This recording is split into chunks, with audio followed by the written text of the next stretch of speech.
Селям алейкум, харлах шамлар, витаю. В эфире телеканала АТР. Вы смотрите информационно-аналитическую программу «Бугунь». В студии для вас работаю я, Гульсум Халилова. И следующие 35 минут в этой студии с гостями мы обсудим основные новости и события, которые появились в украинской информационной повестке дня и которые непосредственно касаются временно оккупированных территорий. Я напомню, что мы работаем в прямом эфире. На экраны ваших телевизоров и режиссеры периодически выводят номер телефона, так что вы можете звонить к нам абсолютно бесплатно по Вайберу. +3 80 67 63 46 130, а также можете присоединяться по скайпу atr.tv. Это наш адрес. Звоните, задавайте ваши вопросы. Нам важен ваш голос. Не забывайте подписываться на наш YouTube-канал. Там мы вещаем как в онлайн-режиме, так и выкладываем самые интересные фрагменты из наших эфиров. Выкладываем практически все наши программы в записи. И поддержать Первый крымско-татарский вы можете, подписавшись на наш Patreon. Ссылку также на экраны периодически выводят режиссеры. Можете пройти по этой ссылке, которую видите сейчас, выбрать уровень поддержки и стать частью большой крымско-татарской семьи АТР. Это будет помогать нам продолжать работать на непростом информационном фронте. А этот блок я бы хотела начать со следующих новостей. Сегодня, 17 января, пятый президент Украины Петр Порошенко вернулся из Варшавы в Киев. Из аэропорта он отправился в суд, где ему должны избрать меру пресечения. Суд до сих пор продолжается. Сторона обвинения просит у суда для бывшего президента меру пресечения в виде ареста с альтернативой внесения залога в 1 миллиард гривен. Прокуратура в своем ходатайстве, которое защита просила вернуть назад, требует для экс-президента 2 ареста или залог, который я озвучила выше. Сам Петр Порошенко сегодня в Жулянах сказал следующее. Давайте вместе его послушаем. Вони збиралися затримати нас в аеропорту. І злякалися вас, бо ви сильні, ви молодці, ви знаєте і вмієте, як перемагати. Це перша, але дуже важлива перемога. Я вітаю вас з нею. І хочу наголосити, у нас попереду ще багато перемог. Я вітаю ваші лозунги, я не є їх автором, але це дуже круто. I'll be back. That's true. Я рада представити гостя нашої студії. Віктор Трегубов, співзасновник партії «Демократична Сокира», публіцист та громадсько-політичний діяч. Пане Викторе, вітаємо вас. Селям алейкум. Как вам все то, что происходит сегодня? Достаточно омерзительно. На самом деле, смотрите, у нас сейчас перед страной стоит повестка. Одна, большая. Это повестка грядущего военного конфликта, интенсификации военного конфликта. Это то, о чем сейчас должна думать вся страна, это то, что сейчас должно заботить всех. Вместо этого у нас наша власть устраивает довольно-таки смешную, опереточную политическую репрессию против предыдущей нашей власти, которая смотрится, честно говоря, просто как какое-то телешоу. Причем какое-то телешоу достаточно смешного уровня, серии подбежать в аэропорту, забрать паспорт, пытаться этот паспорт потерять, устроить судебное шоу. Это немножечко не та повестка, которую я бы просто хотел видеть. Я бы хотел видеть, например, репортажи о том, как готовится тероборона. Ввели же у нас тероборону, как новый род войск. Я бы хотел побольше о ней узнать. Я бы хотел посмотреть о том, как мы работаем, например, с международными партнерами, с тем, чтобы мы отражали следующие этапы российской агрессии. Вместо этого я смотрю на видео из аэропорта, потом видео из суда. Я понимаю, что страна временно осталась заложниками каких-то личных комплексов, что президента по отношению к пятому. Причем при этом шестой президент пятому устраивает такую политическую репрессию, что в итоге пятый президент только набирает политические очки. И вместо того, чтобы получить какую-то... Тоже ситуация используется, ведь? Да, разумеется, любой политик использовал бы по максимуму любую попытку на него наехать через суд. Это, в принципе, вполне естественно, но поскольку исполнено, опять-таки, настолько опереточно, то выходит то, что мы сейчас видим. И это, в принципе, плохо. Это вообще не то, на что я надеялся. Это не то, что я бы сейчас хотел видеть. Ребята, серьезно, вы хотите сейчас подискутировать о предполагаемой закупки угля из оккупированных регионов, тогда как сейчас фактически идет в Украину российский уголь через Беларусь, а скоро в Украину могут пойти российские войска, вы об этом хотите поговорить? Вы хотите сейчас решать, кто был виноват в 2014 году, потому что сейчас идет то же самое. Абсолютно та же самая бизнес-схема, только еще более смешная. Давайте мы лучше поговорим, как мы проживем 2022 год. Во что это все выльется? Как вы думаете, чем это все закончится? Какую меру пресечения суд может избрать Порошенко? Ну, мне сейчас сложно говорить. Естественно, я понимаю, что очень хотела бы сейчас власть отправить Порошенко в СИЗО. С другой стороны, мне кажется, что и Порошенко сейчас был бы очень рад отправиться в СИЗО просто потому, что это просто невероятно увеличит его дальнейшие политические перспективы. Зеленский реально своими руками делает все, чтобы воскресить Порошенко политическую карьеру. Ну, из какого-то личного желания мести, из каких-то личных комплексов, в которых играет его же окружение. Ну, то есть фактически Зеленский Порошенко сейчас убивается. Это странно, потому что если бы он его просто оставил в покое, вот, у него бы была ситуация вокруг него была бы намного лучше.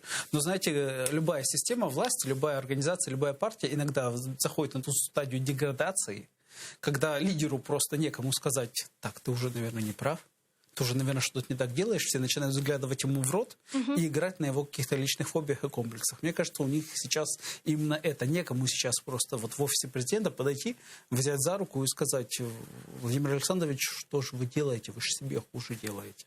Ну, нет так нет.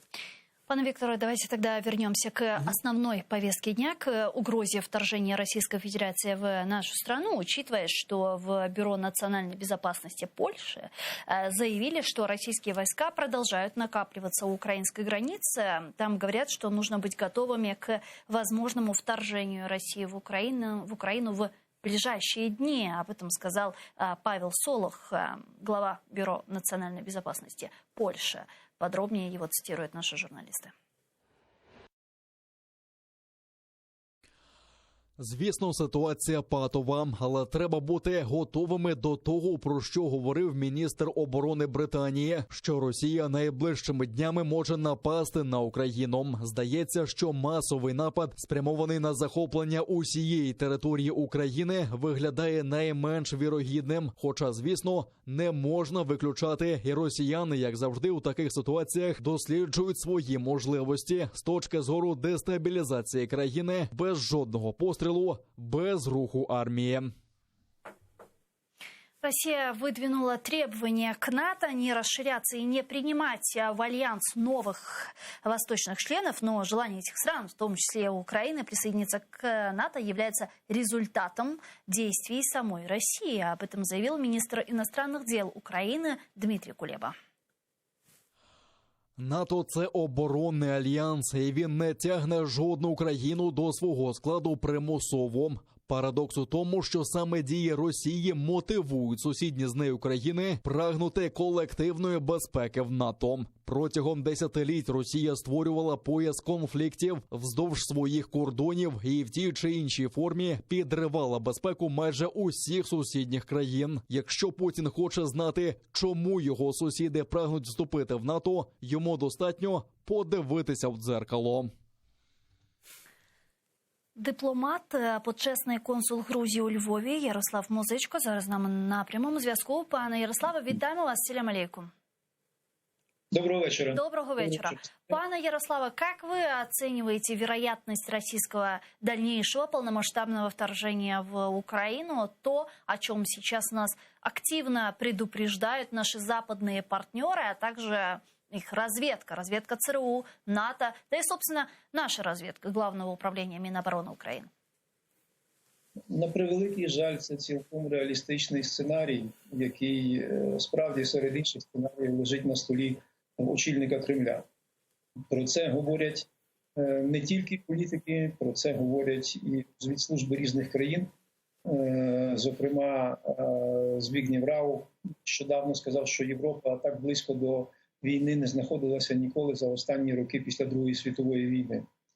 Курт Волкер теж зазначив, що імовірність військових дій на території України, пряма агресія і вторгнення Росії до нашої держави цілком вірогідні. Хоча я не до кінця погоджуюся з його процентним співвідношенням. Тобто він сказав, що 70% очевидно за такий перебіг і за такий сценарій, і 30% проти. Все-таки ті зусилля, які зараз здійснюють наші західні партнери, і Сполучені Штати Америки, і Євросоюз, представники НАТО, вони повинні досягнути якогось консенсусу. Якщо принаймні не деескалувати ситуацію, то стабілізувати і якось законсервувати на якийсь час, поки не буде знайдений реальний варіант виходу з даної кризи, оскільки, як ми вже чуємо, є заяви в російському керівництві про те, що Росія і Сполучені Штати Америки наближаються до періоду кризи Карибської. Були заяви про можливість розташування балістичних ракет на території Венесуели і Куби. Хоча станом на зараз це, ймовірно, дуже малоймовірний варіант. Але якщо такі заяви лунають, принаймні не у першому, а десь у другому, у третьому ешелоні владних коридорів Кремля, ну це свідчення того, що Росія і Кремль, зокрема, нагнітає ситуацію все більше і більше. Тобто вони далі дотримуються своєї стратегії залякування світу, залякування об'єднаного Заходу, а на превеликий жаль, західні партнери ще не виробили до кінця чіткої стратегії протидії цій агресії.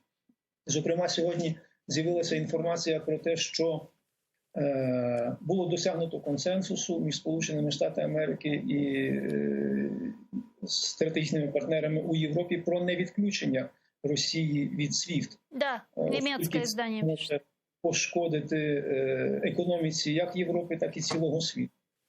Ну, от така поки що ситуація.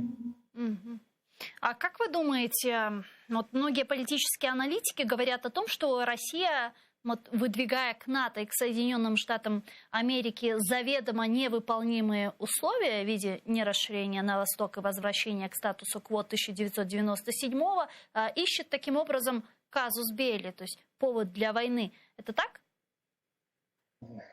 Модус операнді Путіна складно зараз визначити.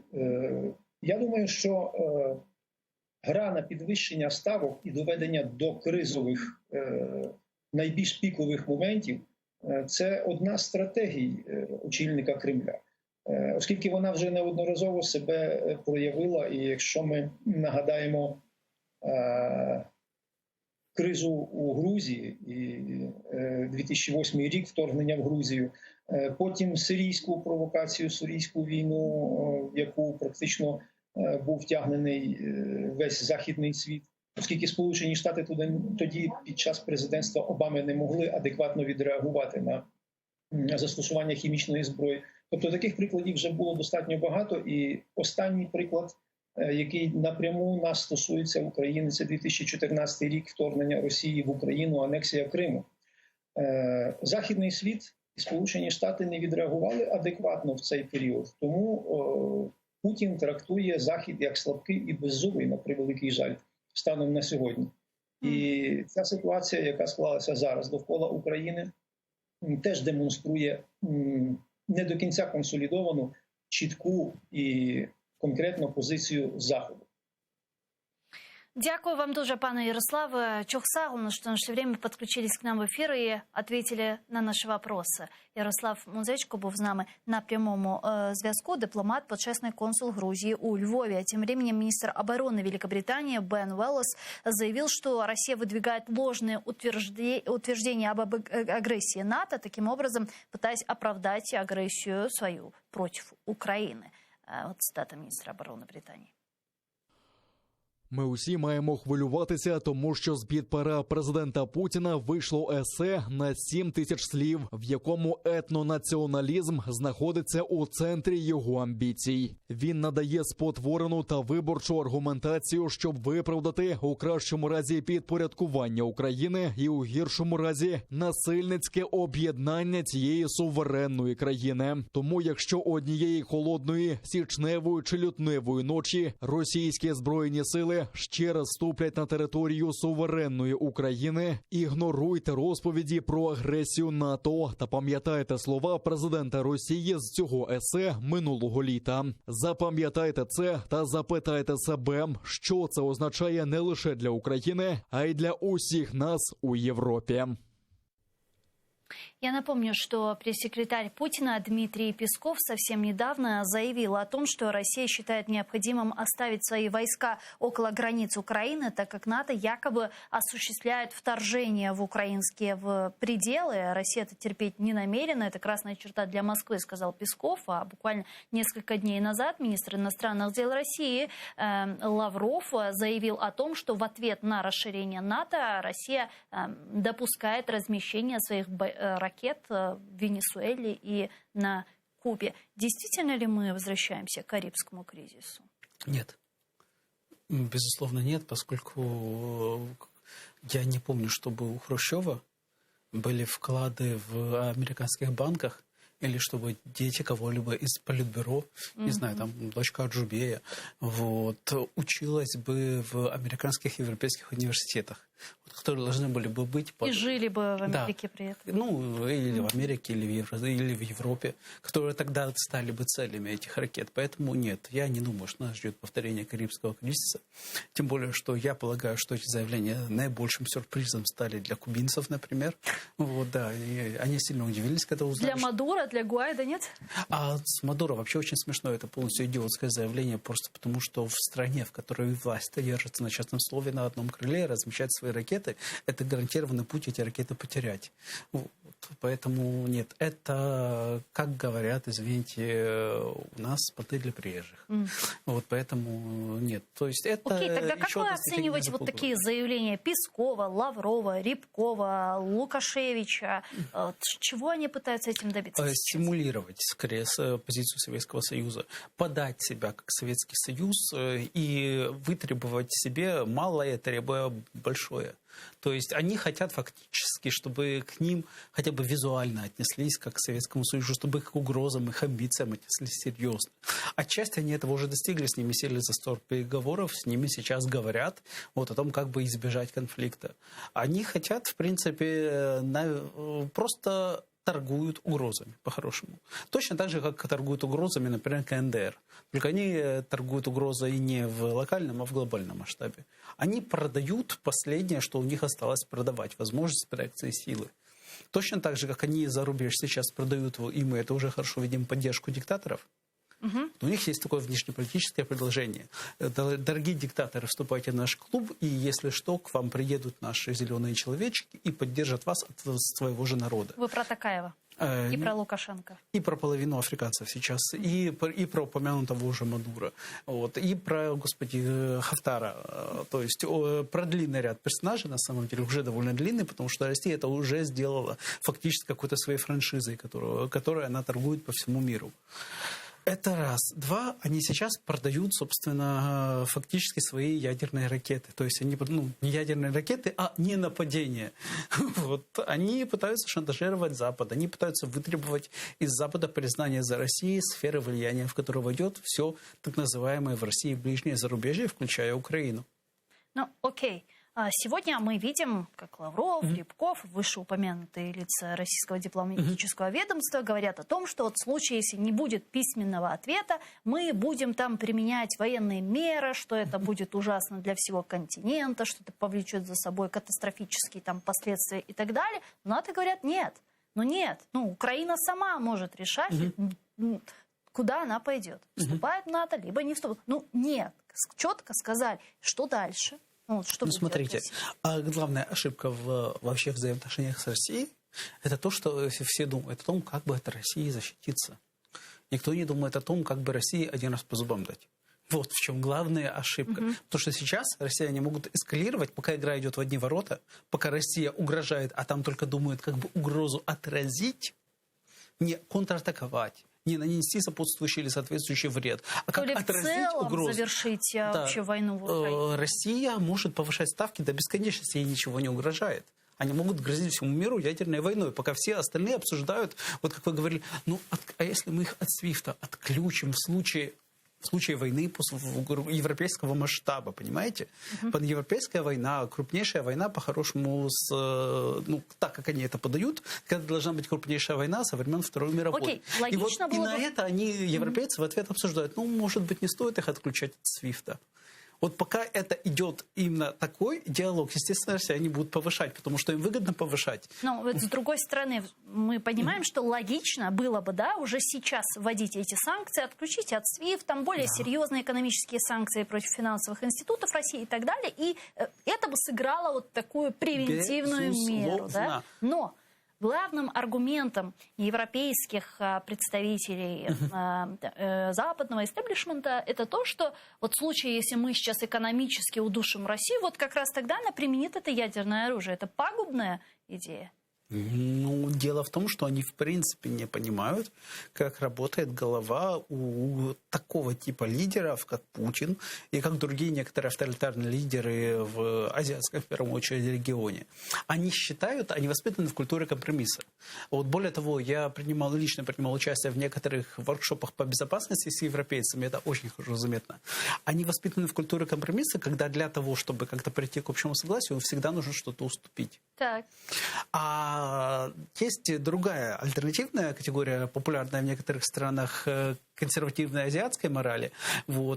Она предполагает наоборот, что для того, чтобы прийти к компромиссу, ты должен по максимуму поднять угрозу. Ты не должен уступать ни в коем случае. Потому что любая уступка с твоей стороны, она провоцирует дальнейшую агрессию. Вот как если я люблю пример приводить, вот если вы встретились на улице с гопником, и гопник говорит, дружок, мне на такси надо, одолжи там 20 гривен. Вот самой глупостью будет вообще начать торговаться, доставать кошелек, потому что в конце отдашь весь кошелек, еще и по лицу получишь. Потому что он поймет, что значит, ты драки не хочешь, значит, ты меня боишься, значит, я с тебя сейчас все заберу. А если ему сразу сказать, пошел вон, или сразу ехать по морде, скорее всего, он убежит. Потому что он-то тоже не на драку рассчитывает. Он рассчитывает вот этим шантажом, не идя на риск для себя, забрать у тебя максимально. И именно этим сейчас занимается Россия. Она рассчитывает без драки выбить для себя какие-то максимальные условия. Но если уж дойдет до драки, то побить более слабого, то есть Украину. Хотя я, честно говоря, не думаю, что дойдет до того масштаба конфликта, даже в случае силового столкновения, я не думаю, что дойдет до того масштаба, которому не пугают. А как вы думаете, на каких вопросах Запад, будем говорить Соединенные Штаты Америки, потому что так или иначе переговоры с США и требования были отправлены к США, а вот на каких вопросах они могут поискать компромиссы? На каких вопросах они могут договориться? Американцы сразу обозначили. Американцы сразу сказали, давайте взаимное разоружение. Не вопрос, мы уберем ракеты из стран Центральной Европы, если вы уберете из Калининграда. То есть это фактически то же самое к чему в свое время пришли во время Карибского кризиса. Если вы из Турции убираете, мы из Кубы убираем. То есть это спокойный бартер. Американцы к этому, в принципе, с головой готовы были бы даже без этого шантажа. Но, естественно, россияне на это не идут. Россияне сейчас, наоборот, завышают требования максимально. И, опять-таки, как я уже говорю, в их стратегии это ведь заведомо невыполнимые требования. То есть они на что рассчитывали? Попросят больше, а что получится, что получим, то получим. Такая логика. Да, а если даже и не получим ничего, то, по крайней мере, заявим себе как о великой силе, которая вот такого вот требует. А Западе, естественно, как о противнике, так разве не наоборот, они себя сами таким образом цуксванг не загоняют? Потому что если не получится ничего выбить, так что говорить народу? Они же все это время качали свой народ пропагандой о том, что Россия выдвинула там свои требования, с нами считаются, там переговоры проводят. Так ответа нет. Там четко сказали, что не будет никакого компромисса по Украине, а там-то понимают, что, оказывается, король голый. Да, не поймут, им объяснят, что это придумает все-таки российская пропаганда. Нет, они просто превратят это в образ агрессора, в образ агрессивного Запада, к которому пришли, на самом деле, по их же версии, с мирными требованиями, чтобы ограничить агрессию НАТО. А НАТО агрессию ограничивать не захотела. Давайте тогда в таком случае разбомбим Воронеж лишний раз и введем еще несколько сотен тысяч персонала Росгвардии. То есть это может все же выльется в какую-то локальную провокацию на территории Украины? Возможно, эскалация на Донбассе или по Крыму, Азовское море, то, кстати, о чем говорили в разведке американцев. Это возможно, но я сейчас очень разные же планы рисуют. Мне половина этих планов кажется нереалистичной. Во всяком случае, максимальные сценарии, которые в них рисуются, они реалистичны только в том случае, если Россия при выполнении программы минимум как-то невероятно как-то пойдет, очень попрет. Вот логично с точки зрения России сейчас не нападать. Вот там рисуют карты нападения по правому берегу Днепра, чуть ли не на Киев через Житомир. Но это глупости. Вот это просто идиотизм, сразу говорю. С чисто военной точки зрения я просто знаю, что там расположено. Извините, через Чернобыль нападать, пробивая, когда у тебя там рядышком под боком половина десантных войск Украины будет. Ну это как-то совсем глупо. И пытаться в лоб штурмовать агломерацию с 4 миллионами населения, такого не было вообще со времен Второй мировой. Они это не смогут сделать даже вот всеми теми войсками, которые они там сосредоточили. Нет, скорее всего, логичнее всего с их стороны будет попытаться нанести Украине чувствительное поражение, вероятнее всего ударив, как-то попытавшись обойти и ударить непосредственно те войска, которые расположены на линии разграничения. Отбить полностью Донецкую и Луганскую области – это ограниченная операция. Отбить их полностью и признать ЛДНР. То есть это по-хорошему повторение грузинского сценария. Если вы помните грузинский сценарий, когда они фактически просто ввели свои войска на территорию этих уже оккупированных республик, разбили грузинскую армию, погрозили Тбилиси, не доходя до Тбилиси, и потом просто признали эти оккупированные территории как... Надеемся, что в случае, если, не дай бог, такая операция будет, то реакция Запада не будет такой, какой она была в 2008. Скорее всего, она должна быть примерно такой. Это самое неприятное в данной ситуации. Потому что если они скажут, мы не будем проводить дальнейшую агрессию, мы не будем, мы поугрожали, остановились на рубеже Донецкой и Луганской области. Хорошо, там, не знаю, еще с Мариуполем большой вопрос. Мариуполь тоже очень сложно будет в лоб взять. Но взяли, условно говоря, Артемовск, Краматорск, не дай боже, и еще там несколько городов. То есть, там в Луганской области взяли Счастье, условно говоря, а потом остановились и сказали, нет, все, дальше не идем. Так окей, а Запад же сегодня говорит о том, что если вы там пойдете дальше, то это будет расцениваться как очередная агрессия, и мы будем применять жесткие санкции. Или же нет четкого какого-то понимания, конкретики относительно того, что является агрессией. К ним придут и скажут, вы хотите применить против России санкции, которые ударят по вам же из-за Счастья и Краматорска? Если бы россияне же им сами потом скажут, что если бы мы шли на Киев, а мы можем пойти на Киев, если вы введете санкции, тогда другое дело. Но мы готовы к примирению, поэтому просто признаем... С такой логикой можно вообще захватить всю Украину и говорить, так мы ж на Польшу не идем? Да, только захватить всю Украину физически не получится.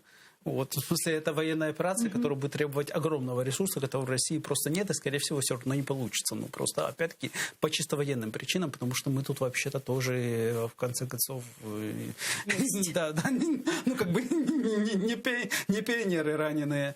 А ограниченная операция, если очень сильно постараться, именно как в Грузии, в смысле, отбить небольшие куски территории, быстро на них закрепиться и сказать, что теперь договаривайтесь с нами о мире в глобальном разрезе, это теоретически могло бы у них получиться. Мне, скорее всего, кажется, что они будут пытаться повторить именно грузинский сценарий. С выходом, так или иначе, полным или частичным на границе Луганской и Донецкой областей. А если у них внезапно просто карта пойдет невероятная, из-за этого у нас что-то еще посыпется, они могут попытаться в Харькове устроить провокации, в Одессе, остров Змеиный отжать и так далее. Это могут попытаться, но это пока что маловероятно. Ответное реагирование украинских вооруженных сил сегодня, оно будет каким, как вы думаете? Это будет какое-то партизанское движение? Нет, я думаю, это будет вполне себе обычная война. Я полностью верю в ЗСУ на самом деле. И я верю, что даже этот план, который они хотят воплотить, который с их точки зрения логичен для воплощения, он у них все-таки не пойдет по плану. Я верю, что наши все-таки способны будут их остановить даже в пределах Донецкой и Луганской областей, даже их концентрированный удар. Да, то есть, поначалу может быть где-то продвинуться назад, где-то вперед, но я не думаю, что это для них будет тот блицкриг, который они получили в Грузии. Когда они просто грузинскую армию, просто очень массированная атака, они просто ее смяли. Я не думаю, что наших получится так смять. Как они, безусловно, постараются, но, я думаю, не выйдет. Ну, во всяком случае, я на это надеюсь, потому что там уже дальше, если у них это не получится, грубо говоря, за неделю условно, то дальше уже время начнет играть сильно на Украину, потому что начнется массовая мобилизация, начнут сбегаться все, что в стране есть и умеет воюют, пойдут добровольцы, я тоже пойду. Вот я же резервист, собственно. Вот половина моего круга общения пойдет. Вот. И через некоторое время уже и Запад начнет давать какую-то более конкретную поддержку. Вот. Поэтому если россияне завязнут хотя бы на неделю, вот условно говоря, в Авдеевской промзоне, тогда они эту войну, вероятно, проиграют. Если посмотреть вот на тот контингент, который сейчас расположен у границ с Украиной, действительно ли есть это наращивание? Действительно ли есть некая подготовка к осуществлению очередной провокации, интервенции? Из того, что я знаю, наращивание есть. Но оно пока, во-первых, не завершено, во-вторых, нет, при том, что само наращивание есть, нет той подготовки, которая должна идти. То есть там в основном еще есть логистическая подготовка, которая требует, например, подтаскивания логистических подразделений, которая требует подтаскивания российских трубопроводных войск. Есть такие трубопроводные войска, которые должны будут всю эту их массовую махину снабжать теми же самыми горюче-смазочными материалами. Будут разворачиваться и склады в тылу, а этого пока нет. То есть войска как бы подтянулись, но инфраструктуры, которая необходима для массированного наступления, мы пока не видим. Опять-таки вопрос на том, если они, конечно, рассчитывают на какую-то крайне скоротечную операцию, то, может, и не надо. Вот, но пока не видно. Опять, и, собственно, ребят, которые сейчас на линии разграничения непосредственно в Донецкой и Луганской областях, тоже смотрят и говорят, мы чего-то, что принципиально бы отличалось, сейчас не видим. Они, конечно, видят только свой участок, но, да, там что-то, какие-то у них рокировки происходят, какие-то ротации происходят. Но так они у них до этого происходили. Но пока так. Дякую вам дуже, пане Вікторе. Чохсаглом, що приїхали к нам в студію, відповіли на наші вопроси. Віктор Трегубов, співзасновник партії «Демократична Сокира», публицист та громадський політичний діяч, був гостем нашей студии. А я с вами не прощаюсь, мы сейчас прерываемся буквально на 5 минут.